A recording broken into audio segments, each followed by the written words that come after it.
ओम good morning. आज बाबा कहते हैं कि समय की रफ्तार को देखते हुए हमें अपने पुरुषार्थ की रफ्तार बढ़ानी होगी। बाबा को याद करने की रफ्तार बढ़ानी होगी। तो बाबा की याद का आधार कौन सा है? कैसे बाबा की याद हमारे अंदर नेचुरल रूप से रहती है? तो बाबा कहते याद का आधार है प्यार। जितना जितना बाबा से हमारा गहरा दिल का प्यार होगा, उतनी उतनी बाबा की याद हमारे लिए सहज, नेचुरल, कांस्टेंट और इजी हो जाएगी। तो सोचना है कभी बैठ करके कि बाबा का प्यार इतना पावरफुल क्यों है? ऐसा भगवान का प्यार, उसमें ऐसी कौन सी चीज है? कहते हैं ना कि बाबा का प्यार अदृश्य है। बाबा का स्नेह अविनाशी है। बाबा का प्यार आत्मा को सच्चा सुख देने वाला है। तो बाबा के प्यार का आधार है सर्व संबंध। जितना जितना बाबा को हम सर्व संबंधी बनाते जाएंगे, तो सर्व संबंधों से बाबा की वो प्यार भरी याद हमारे अंदर सदा रहेगी।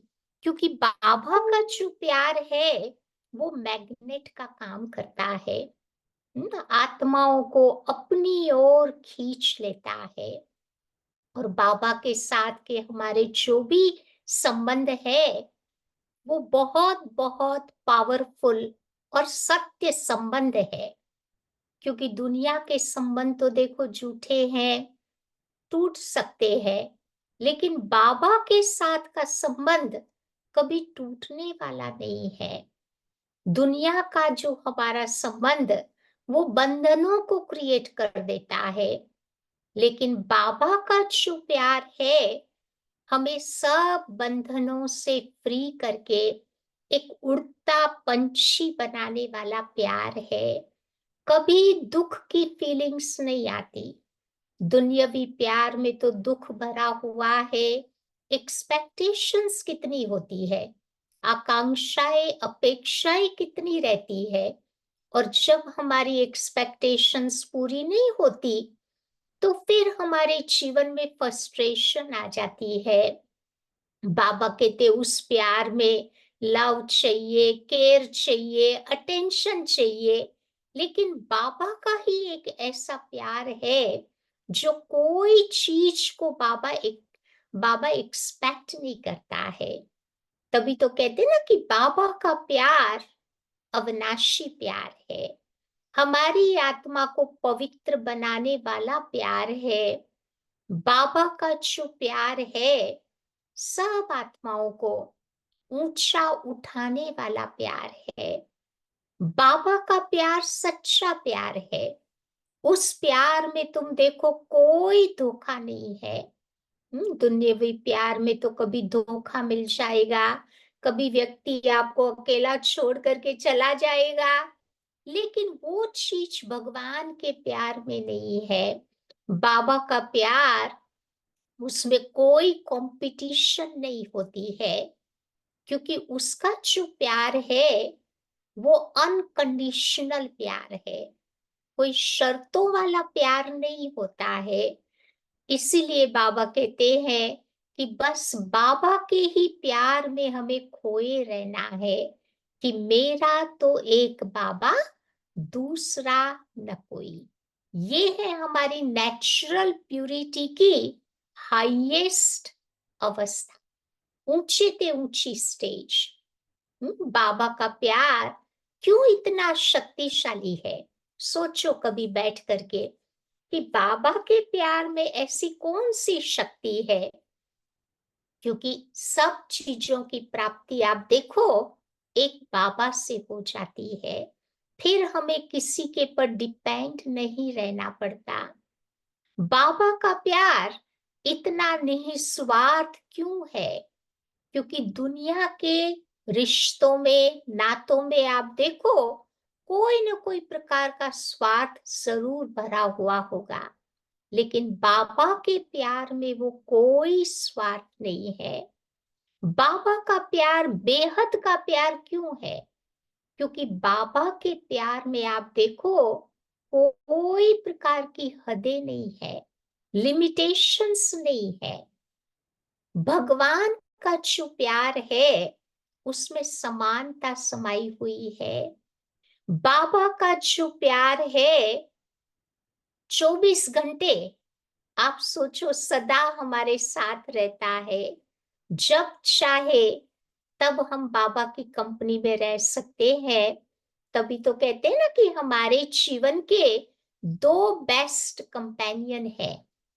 एक है हमारी आत्मा, दूसरा है हमारा बाबा। ये दो कंपेनियन जिसके साथ हम मैक्सिमम टाइम पूरी लाइफ में गुजारते हैं। बाबा कहते हैं कि बाबा युगल के रूप में भी आप देखो सदा हमारे साथ रहता है ना। उसके प्यार में कोई प्रकार का भेदभाव नहीं होता, क्योंकि बाबा ने अपने सारे खजाने, सब प्राप्तियों का अनुभव सबको एक समान कराते हैं।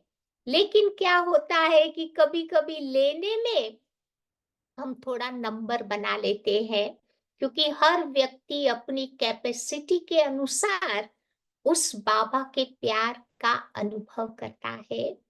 कहते हैं बाबा का प्यार ऐसा है जो उसका नंबर आपने देखा होगा, कभी एंगेज नहीं आता है।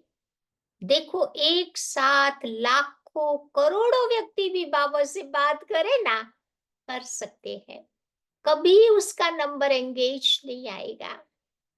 बाबा का प्यार ऐसा है जो वो कभी स्विच ऑफ भी नहीं होता।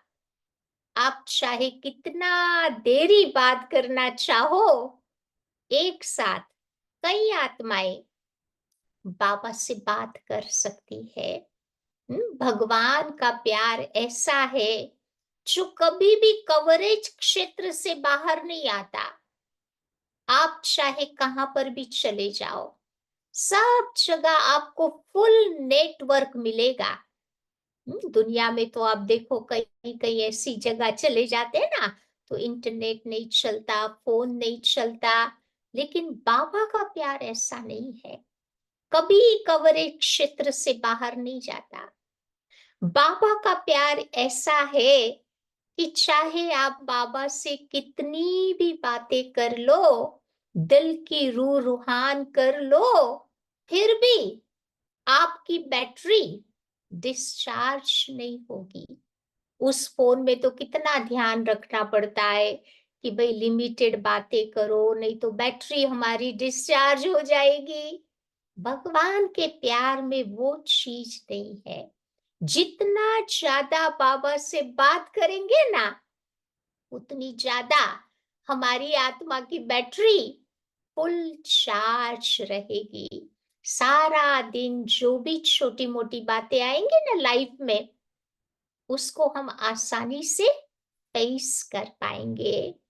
बाबा का प्यार ऐसा है कि उसके साथ बात करने के लिए सब जगह रोमिंग फ्री है।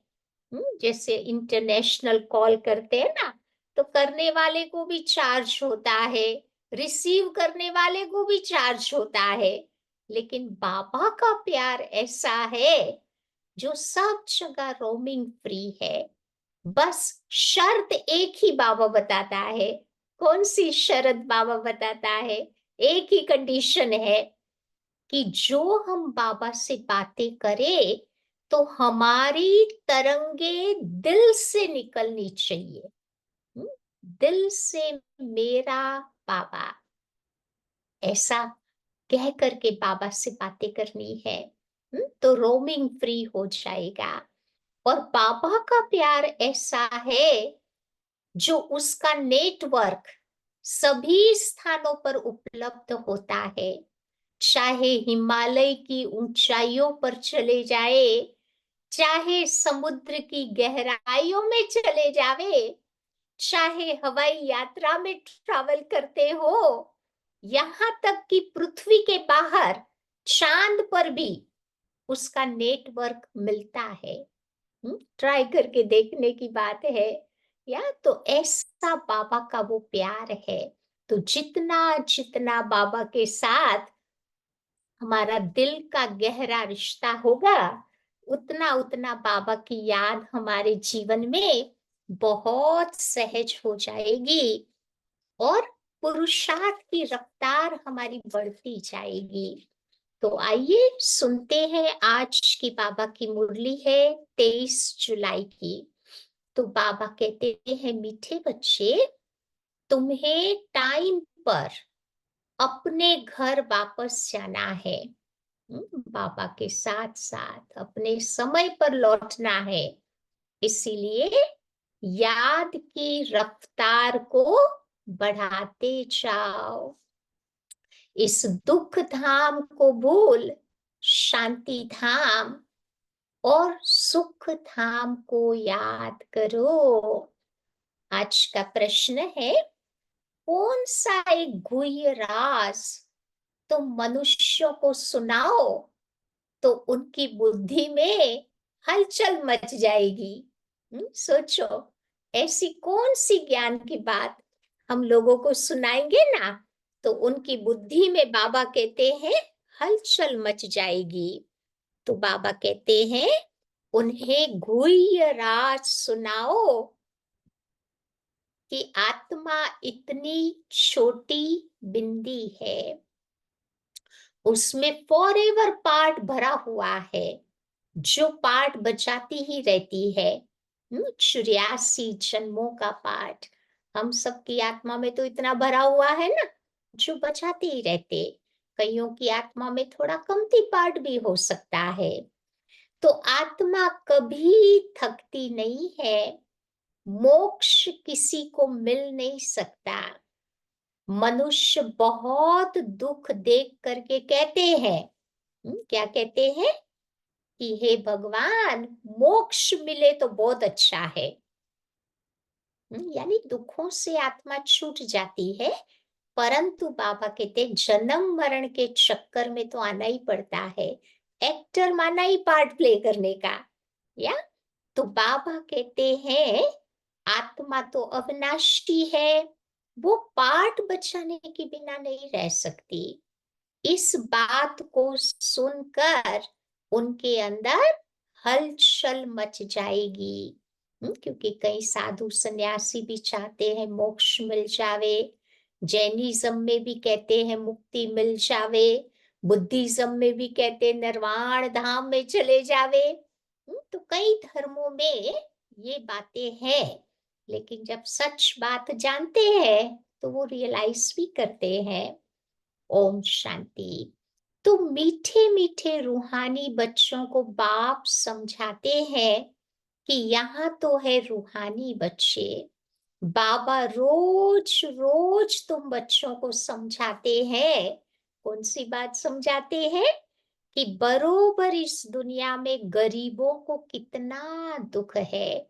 अब देखो, ये फ्लड शादी होती तो गरीबों को ही तो दुख होता है। आजकल भारत में देखो, अभी बारिश की सीजन शुरू हो गई है, वहां ड्रेनेज सिस्टम इतनी बढ़िया नहीं होती। थोड़ा सा पानी बरसेगा तो सब कुछ ब्लॉक हो जाता। फिर फ्लड्स आती है तो बाबा कहते गरीबों को बहुत दुख होता, क्योंकि झोपड़ी में रहते हैं ना, छोटे छोटे घरों में रहते हैं।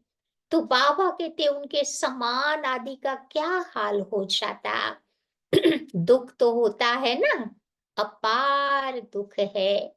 शाहूकारों को फिर तुम देखो तो अपार उनको सुख है, परंतु उनका सुख है, कैसा है उनका सुख? अल्पकाल के लिए। शाहूकार भी तो बीमार पड़ते हैं, उनकी भी मृत्यु होती है।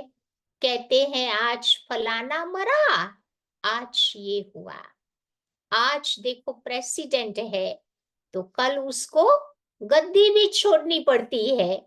देखते हैं ना कई जगह पर, आज प्रेसिडेंट है, कल उनको उतार देते हैं गद्दी पर से, घेराव करके उनको उतार देते हैं। तो ये भी तो दुख हुआ ना। तभी तो बाबा ने कहा था कि बच्चे दुखों की लिस्ट निकालो। लास्ट वीक भी बाबा ने बोला था, आप सबको भेजी भी थी दुखों की सुखों की लिस्ट। तो किस किस प्रकार के दुख है इस दुख धाम में। तुम बच्चे सुख धाम को जानते हो, बाकी दुनिया तो बिल्कुल नहीं जानती। दुख धाम सुख धाम की भेंट वो नहीं कर सकते। तो बाबा कहते हैं तुम सब कुछ जानते हो, ये मानेंगे कि बरोबर ये सच कहते हैं। यहाँ जिसको बड़े बड़े मकान है, एरोप्लेन आदि है, वो तो समझते हैं कि कलयुग को अभी 40,000 वर्ष चलना है, उसके बाद सतयुग आएगा। तो बेचारे देखो घोर अंधियारे में है ना। अब उन्हों को तुम्हें नजदीक ले आना है, बाकी थोड़ा समय है। कहाँ लाखों वर्ष कहते, और कहाँ तुम 5,000 वर्ष सिद्ध करके बतलाते हो। तो ये 5,000 वर्ष के बाद ये चक्र रिपीट होता। ड्रामा कोई लाखों वर्ष का थोड़े होता। दुनिया के ड्रामास भी देखो, ज्यादा से ज्यादा 3 घंटे के होते हैं, लाखों करोड़ों वर्ष का नाटक नहीं होता। तुम बच्चे समझ गए हो, जो कुछ होता है वो 5,000 वर्ष में होता है। तो यहाँ दुख धाम में बीमारियां आदि बहुत है। तुम तो मुख्य थोड़ी सी बातें लिख दो। स्वर्ग में तो दुख का नाम निशान नहीं होता। अब बाबा समझाते हैं कि बच्चे मौत बिल्कुल सामने खड़ा है। ये वही गीता का एपिसोड चल रहा है। तो जरूर संगम पर ही सतयुग की स्थापना होगी। तो बाबा कहते हैं बच्चे, मैं राजाओं का भी राजा बनाता हूँ, तो जरूर सतयुग का बाबा राजा बनाएगा ना। बाबा बहुत अच्छी रीति अपने बच्चों को समझाते हैं। अब हम चाहते हैं सुख धाम में बाबा को ले जाना पड़ता है। जो निरंतर बाबा को याद करते हैं, वही बच्चे ऊंच पद पाएंगे। उसके लिए बाबा तुम बच्चों को युक्तियां बतलाते हैं। बाबा कहते हैं कि बच्चे अब बाबा की याद की रफ्तार को तुम बढ़ाओ। स्पीड को बाबा कहते हैं अभी बढ़ाओ।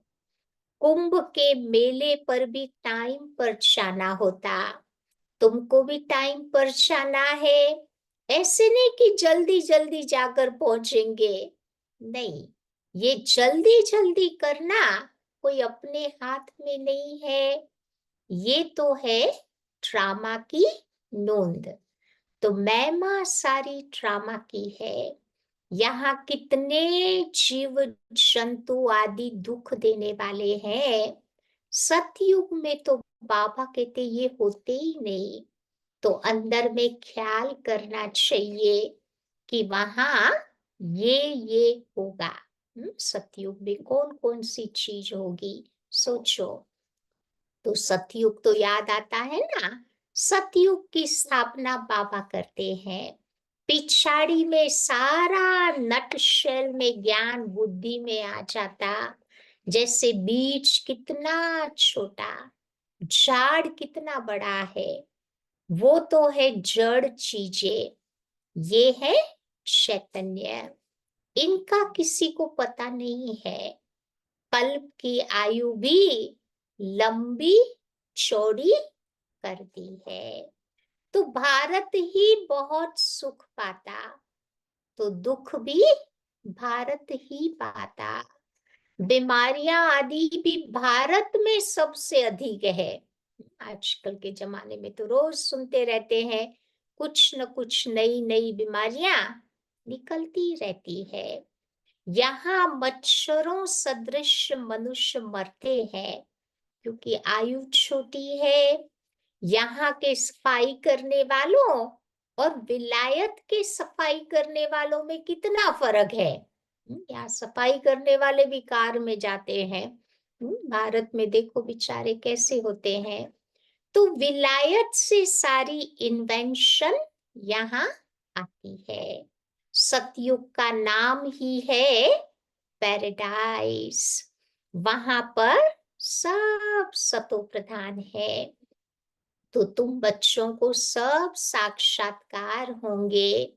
तो ये है अब संगम युग, जबकि बाबा बैठ तुम बच्चों को ये सब बातें समझाते हैं, समझाते ही रहेंगे।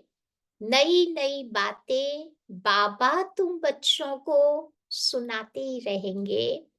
तो बाबा कहते हैं कि बच्चे दिन प्रतिदिन गुह्य गुह्य बातें मैं तुमको सुनाता हूँ।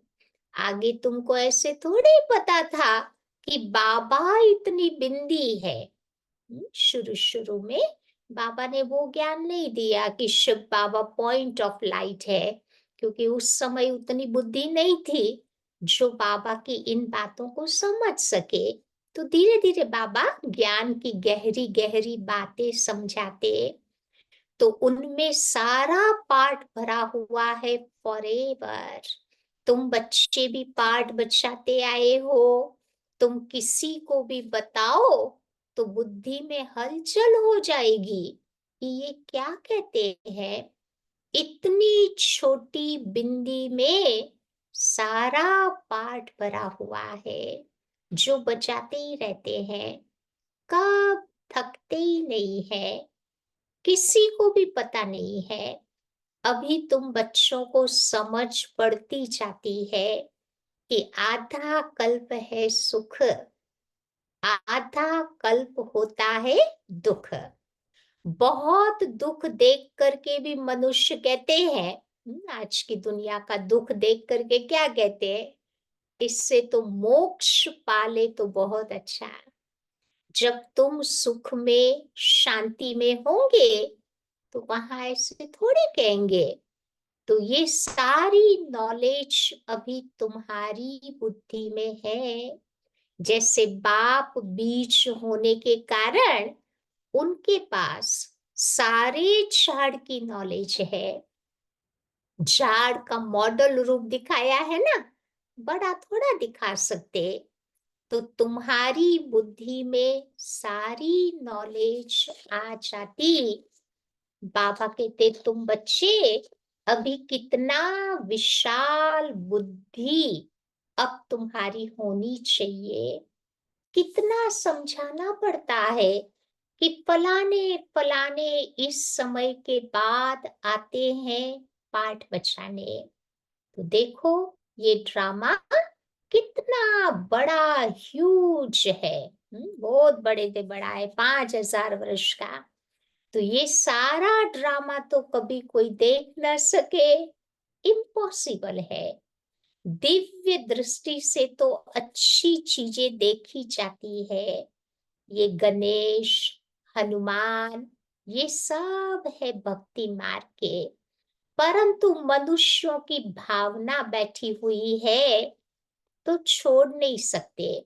बाबा का बनने के बाद भी कईयों को बहुत मेहनत करनी पड़ती है, भक्ति नहीं छूटती। अब तुम बच्चों को तो पुरुषार्थ करना है। कल पहले मिसल पद पाने के लिए पढ़ाई पढ़नी है। तुम बच्चे जानते हो पुनर्जन्म तो हरेक को लेना है। हम्म? कोई व्यक्ति ऐसी नहीं है जो पुनर्जन्म से बाबा कहते फ्री हो जावे। हरेक को पुनर्जन्म लेना ही है। सीढ़ी कैसे उतरे ये भी बच्चे अच्छी तरह से जान गए हैं। जो खुद जानते होंगे वही तो औरों को समझाने लग पड़ेंगे। पहले खुद के पास ज्ञान चाहिए, और जो हमारे अंदर में भरा होगा वही बातें बाबा कहते हम औरों को समझा पाएंगे। तो कल पहले भी तो यही किया होगा ना, ऐसे ही म्यूजियम बनाकर कल पहले भी बच्चों को सिखाया होगा। तो पुरुषार्थ बच्चे करते रहते हैं और करते रहेंगे। ये भी ड्रामा में नूंद है। ऐसे तो देखो ढेर हो जाएंगे, गली गली घर घर में तुम्हारा ये स्कूल होगा। सोचो, हर स्ट्रीट, हर घर में बाबा कहते ये ज्ञान योग चलता रहेगा। जो भी बाबा के बच्चे हैं हर एक के घर में आप देखो बाबा का कमरा भी होगा। हम्म, कुछ न कुछ चित्र भी लगे हुए होंगे, कुछ न कुछ विजिटर्स आते हैं तो उनको ज्ञान भी देते हैं, योग भी करवाते हैं। तो बाबा कहते हर गली गली में तुम्हारा स्कूल होगा। है सिर्फ धारणा की बातें। सब बच्चे धारणा नहीं कर सकते। हर व्यक्ति अपनी कैपेसिटी के अनुसार धारणा करता। तो बोलो तुम्हारे दो बाप है, बड़ा कौन ठहरा? उनको ही पुकारते हैं कि रहम करो, कृपा करो। तो बाबा कहते हैं कि बच्चे, मांगने से कुछ नहीं मिलेगा। कहते हैं ना, बिन मांगे सो मोती मिले। मांगने से कुछ नहीं मिलता। हमने तो रास्ता बता दिया। मैं आता ही हूँ तुम बच्चों को रास्ता बताने। सारा झाड़ अब तुम्हारी बुद्धि में है। तो बाबा कितनी मेहनत करते रहते हैं। बाकी बाबा कहते बच्चे थोड़ा सा टाइम बचा है, मुझे भी सर्विसेबल बच्चे चाहिए। जो मेरी सेवा करने वाले हैं, ऐसे बच्चे बाबा को भी चाहिए। तो घर घर में गीता पाठशाला चाहिए। और चित्र आदि न रखो, लेकिन सिर्फ बाहर में लिख दो। ये तुम्हारे चित्र ही बैच का काम करेंगे। पिछाड़ी में ये बैच ही तुम्हारे काम में आएंगे। कहाँ चित्र ले लेके घूमते रहेंगे, पॉसिबल ही नहीं है। तो हमारा बैच बाबा कहते हैं चित्र का काम करेगा। तो इशारे की बात है, मालूम पड़ जाता है कि बेहद का बाप जरूर स्वर्ग ही रचेंगे। तो बाबा को याद करेंगे तब तो स्वर्ग में जाएंगे ना। ये तो समझते हो कि हम पतित है, याद से ही पावन बनेंगे।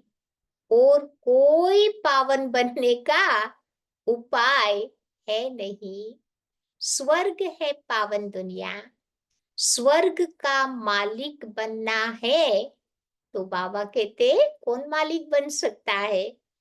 उसके लिए पावन जरूर बनना है। स्वर्ग में जाने वाले फिर नरक में कैसे गोते खाएंगे? इसीलिए कहा जाता है मन मना भव।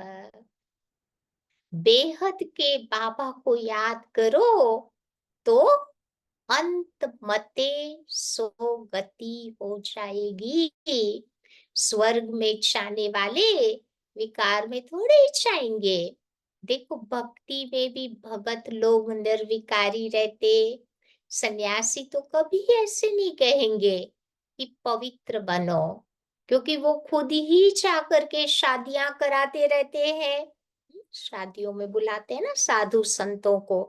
अभी अंबानी के बेटे की शादी हुई, तो शंकराचार्य गया शादी में ब्लेसिंग्स देने के लिए। तो बाबा कहते वे गृहस्थियों को कहेंगे वो कभी गृहस्थियों को नहीं कहेंगे कि तुम्हें शादी नहीं करना है। तुम्हारे पास भी गंधर्वी विवाह करते हैं, फिर भी दूसरे दिन खेल खलास हो जाता। माया बहुत को कशिश तो करती है ना, तो भी पवित्र बनने का पुरुषार्थ इसी समय ही होता। फिर तो है प्रारब्ध, वहां तो रावण राज्य ही नहीं, वहां कभी तुम्हारे क्रिमिनल ख्यालात नहीं होते। कहां पर? सतयुग में कभी क्रिमिनल ख्यालात नहीं होते। ये क्रिमिनल बनाने वाला है, कौन बनाता? रावण। और शिव बाबा तुमको सबल बनाता, पवित्र बनाता ना बाबा। तो ये भी याद करना है। घर घर में क्लास होगा तो सब समझाने वाले बन पड़ेंगे। घर घर में गीता पाठशाला बनाए, घर वालों को भी सुधारना है। Charity begins at home. Brahma Baba ने भी तो यही काम किया ना, पहले अपने घर वालों को बताया, घर वालों का उद्धार किया, फिर अपने सगे संबंधी जो भी समाज वाले थे उनको सुनाया, फिर बाहर सुनाया। तो बाबा कहते हैं पहले तुम्हें अपने घर वालों को सुधारना है, ऐसे ही तो वृद्धि होती रहेगी। साधारण और गरीब वो जैसे हम जिन्स ठहरे, बड़े बड़े आदमियों को छोटे छोटे आदमियों के सत्संग में जाने में लज्जा आएगी। बड़े वीआईपी लोग होते ना, छोटे छोटे आदमियों के घरों में नहीं जाएंगे सत्संग के लिए, क्योंकि इन्होंने सुना है कि यहाँ पर जादू करते हैं, भाई बहन बनाती है। तो बाबा कहते हैं कि बच्चे ये तो अच्छी बात है ना, गृहस्थी में तुम देखो कितने झंझट होते हैं, फिर कितना दुखी होते हैं। ये तो है ही दुख की दुनिया, अपार दुख है, फिर वहां पर अपार सुख होगा। तुम कोशिश तो करो। कौन सी कोशिश बाबा करने के लिए कह रहा है? तुम कोशिश तो करो दुखों की लिस्ट बनाने की, 25-30 मुख्य मुख्य दुख की बातें निकालो। आप सबके पास तो है लिस्ट, थोड़ा पढ़ना आज है, चेक करना। तो बेहद के बाबा से वर्षा पाने के लिए बच्चों को कितना न पुरुषार्थ करना चाहिए। बाबा तुम बच्चों को इस रथ के द्वारा समझाते हैं। ये दादा भी तो देखो स्टूडेंट है ना। ब्रह्मा बाबा जब साकार में थे, तो बाबा भी यही कहते थे मैं भी स्टूडेंट हूँ, शुभ बाबा हमारा टीचर है। तो देहधारी सब हो गए स्टूडेंट, और तुमको पढ़ाने वाला टीचर है। कैसा है टीचर? तुम्हारा पढ़ाने वाला टीचर है विदेही, उसको कोई बॉडी नहीं है। और वो आकर के तुम बच्चों को भी विदेही बनाते हैं। इसीलिए बाबा कहते हैं कि बच्चे शरीर का भान छोड़ते जाओ। ये मकान आदि कुछ भी रहेगा नहीं, वहां पर तुम बच्चों को सब कुछ नया मिलना है। पिछाड़ी में तुमको बहुत साक्षात्कार होंगे। ये तो जानते हो कि उस तरफ विनाश बहुत हो जाएगा, एटॉमिक बॉम्ब से। ज्यादा करके सफाई होगी एटॉमिक बॉम्ब से, न्यूक्लियर वेपन से। बाकी भारत का जो विनाश होगा वो नेचुरल कैलमिटीज और सिविल वॉर के द्वारा होगा। तो बाबा कहते यहाँ के लिए तो कहते हैं रक्त की नदियां बहेगी, तो इसमें टाइम लगता है ना। यहाँ का मौत बड़ा खराब होगा। भारत का मौत देखने के लिए बाबा कहते बहुत ताकत चाहिए, शक्ति चाहिए आत्मा में, तो वो देख पाएंगे। आजकल के दुनिया में तो देखते ना, कई लोग खून भी नहीं देख पाते हैं, खून को देख करके भी फेंट हो जाते हैं। तो भारत का बाबा कहते मौत बहुत खराब होगा। या तो जोर से आप देखना सुनामी आई, एक डुबकी मारी, खेल खत्म। लेकिन भारत का मौत खराब है। तो ये अविनाशी खंड है। नक्शे में देखेंगे, हिंदुस्तान तो जैसे एक कोना है, तो ड्रामा अनुसार यहाँ उनका असर आता नहीं है। न्यूक्लियर वेपन्स का असर भारत पर नहीं होगा। यहाँ रक्त की नदियां बहती है। तो अभी देखो तैयारियां सब कर रहे हैं। हो सकता है पिछाड़ी में इनको बॉम्ब्स भी लोन में देंगे। बाकी वो बॉम्ब्स जो फेंकने से ही दुनिया खत्म हो जाए, वो थोड़े किसी को लोन पर देंगे। हल्की क्वालिटी वाले देंगे। काम की चीज थोड़े कोई किसी को देता है। आजकल बेचते हैं ना बॉम्ब्स, जो एक्सपायर्ड होने वाले हैं, हल्की क्वालिटी वाले हैं, उसके एक्सपेरिमेंट करते रहते हैं। या तो फिर बाबा कहते वो दूसरों को देते हैं। तो विनाश के पहले, विनाश तो कल पहले मिसल होना ही है। ये कोई तुम्हारे लिए नई बात नहीं है, क्योंकि लास्ट साइकिल में भी हुआ, सो अभी भी होगा। अनेक धर्म विनाश, एक धर्म की स्थापना। तो भारत खंड का कभी भी विनाश नहीं होता। कुछ तो बचने ही है। बाबा कहते जो भी परिस्थितियां आएगी, विनाश की बातें सामने आएंगी, उसके बाद थोड़े बाबा के बच्चे बच जाएंगे। जो अच्छे योगी होंगे, जो बाबा कहते हिम्मत वाले होंगे, जिनकी अवस्था बहुत सुंदर होगी, ऐसे योगी बच्चे बच जाएंगे। और उनके द्वारा फिर नई दुनिया की स्थापना होगी। तो बाबा कहते सब मर जाए तो प्रलय हो जाए। तो दिन प्रतिदिन तुम्हारी बुद्धि विशाल होती जाएगी। तुमको बहुत रिगार्ड रहेगा। अभी इतना रिगार्ड थोड़े ही है, तब तो कम पास होते। बुद्धि में आता ही नहीं है। कितनी सजाएं खानी पड़ेंगी, फिर आएंगे भी देरी से। गिरते हैं तो फिर की हुई सारी कमाई छट हो जाती, खत्म हो जाती। फिर काले के काले बन जाएंगे, यानी आत्मा फिर पतिथि बन जाएगी। फिर वो खड़े न हो सके। कितने जाते हैं, कितने जाने वाले भी है। बाबा के पास जो भी बच्चे आते सब थोड़े ठहरते हैं। थोड़े अब आते हैं, कोई चले जाते हैं। बहुत कम बच्चे होते हैं जो सच्चे निश्चय बुद्धि बनकर बाबा के पास रहते हैं। तो खुद भी समझ सकते हैं कि इस हालत में अगर हमारा शरीर समझो छूट जाए तो क्या गति होगी। समझ की बात है ना। तो बाबा कहते हैं तुम बच्चे हो शांति स्थापन करने वाले। तुम्हारे में भी अशांति होगी तो पद भ्रष्ट हो जाएगा। शांति स्थापन करने के निमित्त बच्चे कभी भी बाबा कहते अशांति नहीं फैला सकते। किसी को भी दुख देने की तुमको दरकार नहीं है। बाबा कितना प्यार से सबको बच्चे बच्चे कह करके बातें करते हैं, क्योंकि बेहद का बाबा है ना।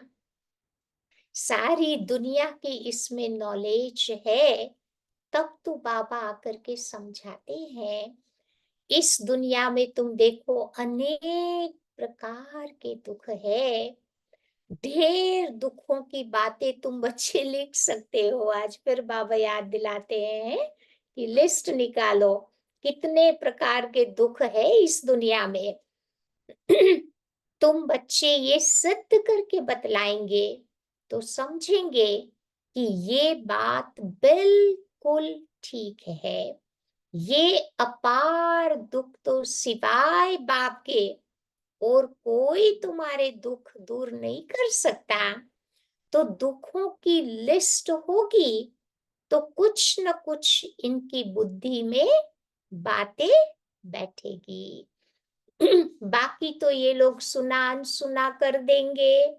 उनके लिए ही तो गाया जाता है ना कि रीढ़ भेड़ बकरी क्या जाने सुर मंडल के साज। सतयुगी दुनिया के वो सुख आज की दुनिया वाले क्या जाने। तो बाबा समझाते हैं कि तुम बच्चों को ऐसा गुल गुल बनना है, फ्लावर जैसा बनना है। अंदर में कोई अशांति होगी तो गंदगी नहीं होनी चाहिए। अशांति फैलाने वाले देह अभिमानी ठहरे, उनसे तुम्हें बिल्कुल दूर रहना है। कोई कोई बाबा के बच्चे होते हैं ना तंग करने वाले, करते कुछ नहीं है, उनका लक्ष्य ही है हैरान करना। तो बाबा कहते ऐसे अशांति फैलाने वाले से तुम्हें बिल्कुल दूर रहना है। अरे उनको तुम्हें छूना भी नहीं है, यानी उनके नजदीक नहीं रहना है। नहीं तो फिर बाबा कहते हम भी अशांत हो जाएंगे ना, क्योंकि संग का रंग लगता है ना। अच्छा, मीठे मीठे सिकिलते बच्चों प्रति मात पिता बाप दादा का याद प्यार और गुड मॉर्निंग। रूहानी बाप की रूहानी बच्चों को नमस्ते, और रूहानी बच्चों की रूहानी बाप को नमस्ते। आज की धारणा की बातें हैं। पहली बात बाबा बताते हैं, जैसे पढ़ाने वाला टीचर विदेही है, बॉडी लेस है ना बाबा, उसे देह का भान नहीं है, ऐसे विदेही तुम्हें बनना है। शरीर का भान छोड़ते जाना है। क्रिमिनल आई को बदल सिविल आई बनानी है। दूसरी बात, अपनी बुद्धि को विशाल बनाना है। ब्रॉड इंटेलेक्ट, विशाल बुद्धि। सजाओं से छूटने के लिए दो बातें बाबा ध्यान पे दिलाते हैं, बाप का और पढ़ाई का रिगार्ड रखना है। बाबा से प्यार चाहिए, बाबा की मुरली से बहुत प्यार चाहिए। कभी भी किसी को दुख नहीं देना है। अशांति कभी भी नहीं फैलानी है। आज का वरदान है, ब्राह्मण जीवन की नेचर द्वारा पत्थर को भी पानी बनाने वाले मास्टर प्रेम सागर भव। ब्राह्मण जीवन की नेचर द्वारा पत्थर को भी पानी बनाने वाले मास्टर प्रेम के सागर भव। जो पत्थर बुद्धि आत्मा बन गई है ना, उनको बाबा के नजदीक ले आने वाले मास्टर प्रेम के सागर भव। जैसे दुनिया वाले कहते कहते हैं ना कि प्यार पत्थर को भी पानी कर देता है, इंसान को पिघला देता है। तो ऐसे आप ब्राह्मणों की नेचर मास्टर प्रेम का सागर है। आपके पास आत्मिक प्यार, परमात्म प्यार की ऐसी शक्ति है जिससे भिन्न भिन्न नेचर को परिवर्तन कर सकते हो। जैसे प्यार के सागर ने अपने प्यार स्वरूप की अनादि नेचर से आप बच्चों को अपना बना लिया ना।